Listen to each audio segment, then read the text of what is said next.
Bismillahirrahmanirrahim. Assalamualaikum warahmatullahi wabarakatuh.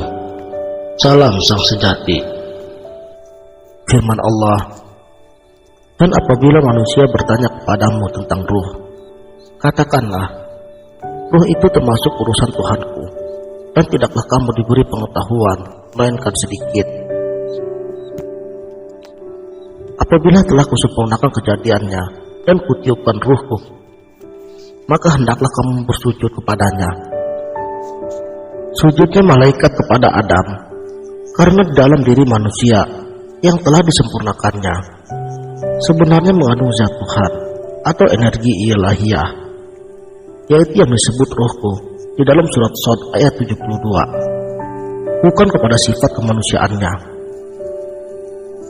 Kita sebagai keturunan Nabi Adam alaihi salam juga diberikan ruhnya, ruh yang diturunkan Allah kepada tanah, yang diberi rupa adalah berasal dari tiupan ilahi yang suci, yang membawa misi memelihara serta mengendalikan bumi. Namun, ketika pikiran dan perasaan manusia mengikuti bisikan kolbunya yang sakit, serta hawa nafsunya yang tidak terkendali, maka unsur yang sangat mulia itu mulai terbungkus, sehingga kualitas insan mengalami degradasi. Akhirnya, kesadaran dirinya jatuh ke dalam lumpur tanah, sehingga ruh suci itu nampak gelap dan tidak bersinar lagi. Ia tidak mampu mengendalikan tubuhnya, sehingga yang mengendalikan tubuhnya adalah setan. Tinggallah kini, ruh tak dapat berbuat apa-apa. Setanlah yang menggantikan kedudukan nurani sebagai pengendali pikiran, perasaan, dan batin manusia tersebut.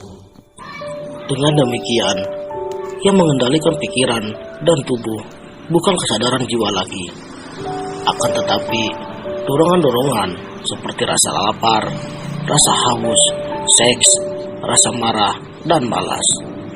Semua itu timbul karena aktivitas tubuh. Tetapi dia cenderung kepada dunia dan menurutkan hawa nafsunya yang rendah. Maka perumpamaannya seperti anjing. Inilah yang dinamakan jiwa yang mengikuti nafsu binatang. Pada kondisi seperti inilah, ruh berada di lubuk hati yang paling dalam, seolah ruh berada jauh di dasar sekali. Ini menunjukkan ruh tidak dapat melakukan tugasnya sebagai utusan Allah yang mengatur anggota tubuhnya dengan sinar keilahian untuk menata kehidupan sesuai dengan fitrah ilahi.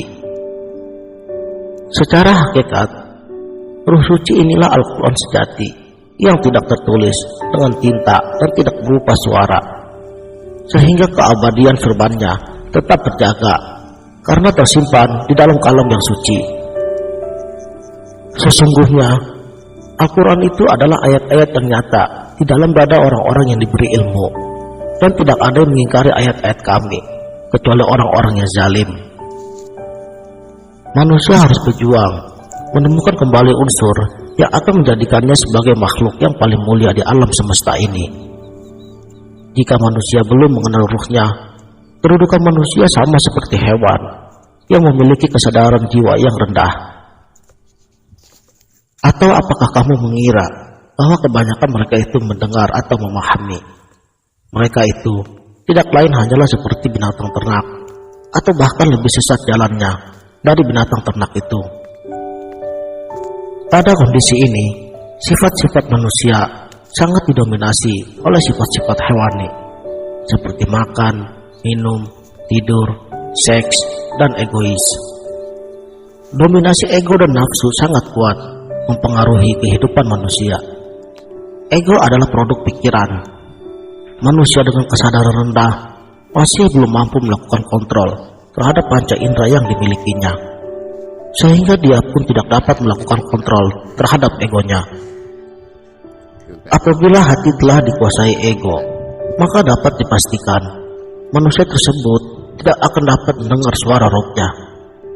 Suara atau petunjuk Allah hanya dapat didengar atau diketahui manusia melalui alam rasa. Karena itu, pada kenyataannya, banyak manusia yang hatinya telah diselubungi oleh ego. Mereka beranggapan bahwa suara ego tersebut adalah suara atau petunjuk yang diberikan Tuhan kepadanya. Kekeliruan manusia yang menganggap ego sebagai petunjuk Allah akan timbul akibat sebagai berikut. Pertama, munculnya sifat serakah, mau menang sendiri, merasa paling suci, sombong, dan lain-lain. Yang kedua, hatinya tidak akan merasakan tenang dan damai, karena ego tidak mengenal batasan cukup, hingga hidupnya selalu dipenuhi dengan kecemasan. Yang ketiga, merasa hidupnya selalu dipenuhi oleh berbagai masalah.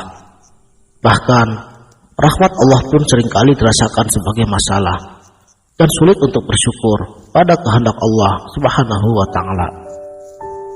Pikiran dan perasaannya selalu dihantui oleh rasa takut yang tak berkesudahan, takut ditinggal oleh Tuhan-Tuhan palsu yang telah hidup di dalam hatinya. Manusia yang ruhnya masih terselubung, masih rendah kesadarannya, melaksanakan ibadah hanya karena mengejar pahala, menggapai surga, dan takut akan neraka.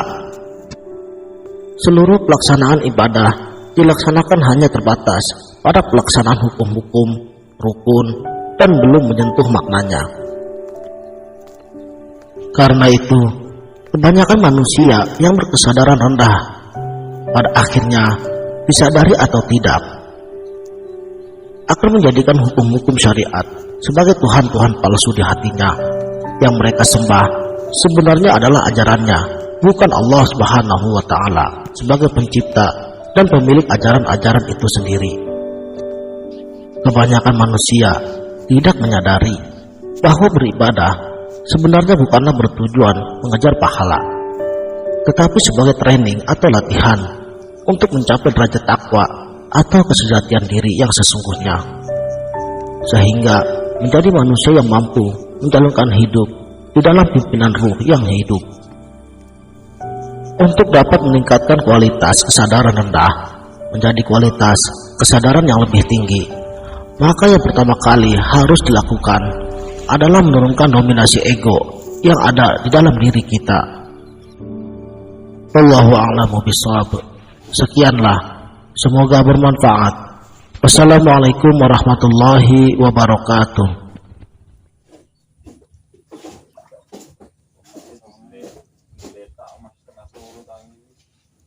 Enak turu mau kayak gini.